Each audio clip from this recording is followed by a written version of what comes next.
Mixture of good batsmen who can play spin bowling, good spinners, decent pacemen. You need the whole balance. And in those days, we had to pick a side which needed to play. The same squad would play Test matches, ODIs, and a whole host of local matches as well.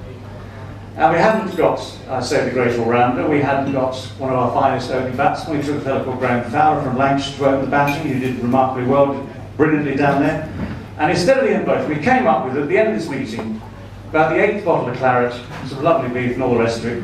We were still short of an all-rounder. And I suggested the name of my great friend, Christopher Cowdrey, son of Lord Cowdrey, a mate I've known since I was 18, and who was having a particularly good season for Kent as an all-rounder. So I said, how about Chris? And everyone else was so knackered, tired, drunk, whatever it might have been. They agreed straight away. So I rang him up 10 minutes after and he said, Chris, I've got news for you. You're coming to India, you're on the tour. And he said, well, how's that then? I said, well, if you can't pick your mates, who can you pick? 2 days before the tour goes, he rings me up.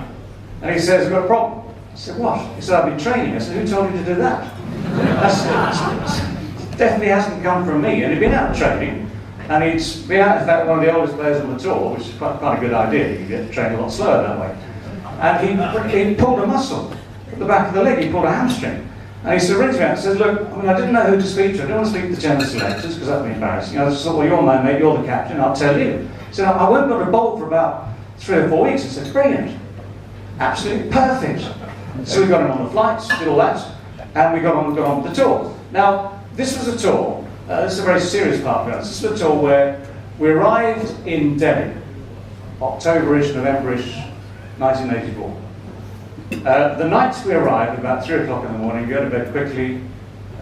6 o'clock that very same morning, India's Prime Minister at the time, Mrs. Indira Gandhi, was shot dead by one of her own bodyguards. And we got the news, we have a press conference scheduled for that morning, which is normally going to be along the lines of, we're delighted to be here, a 4-month tour, hard work, looking forward to the challenges, India, great side, we know what we're going to do, we really hope we can do well, looking forward to it. But the first thing we had to say was, or I had to say as captain, was we'd like to commiserate with the entire Indian nation for the loss of your Prime Minister. And it's fascinating because our journalists knew the story, the Indian journalists had no idea there was some kind of a news blackout, if I can use that expression.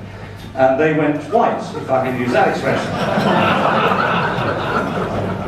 And this is still meant to be a serious topic. So we then had 2 weeks of national mourning in India where we could do absolutely nothing. Then we went to the High Commission, ate their pies, drank their gin, did fielding practice on their lawn, went to Colombo for 2 weeks, or most part of these 2 weeks, to play some games, came back into India and restarted the tour with about 10 days, 2 weeks to go until the first test match.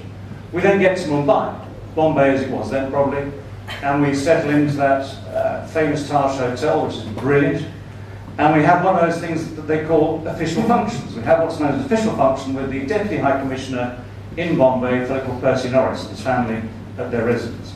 And it is glorious. So many of these things can be deadly, can be dull, can be just a ritual. We went to this place, we were so entertained, no one wanted to leave. And the following morning, everyone's getting up groggily at the hotel and we get a phone call. And Percy Norris, our own Deputy High Commissioner, has been shot dead at traffic lights by terrorists, to this day unknown. And we now have what is known as a genuine, this is not in the Test match captain's manual, to be honest. We now have a situation where 16 England players are in a hotel in Bombay, British Airways have closed down, or British businesses have closed down for a couple of days. We're told to sit tight. And the players, some of them are worried, they want to go home, they think they're in the wrong place at the wrong time. We have meetings about this, we try and persuade them to, obviously it's going to be okay. And eventually we get the all clear from the High Commission that this is indeed a random incident and that the test match will go ahead and the tour will go ahead. And I went round the whole hotel, well, at least the rooms with our players in. I've seen some of the others before, to be honest. And we spread the word. We said, look, we're going to go down to the ground. The test match is on, the tour is on. We're going down to the ground for practice. And Graham Fowler, that cheeky chap from Lancashire, who did so well on the tour, said, practice? What sort of practice? Target practice.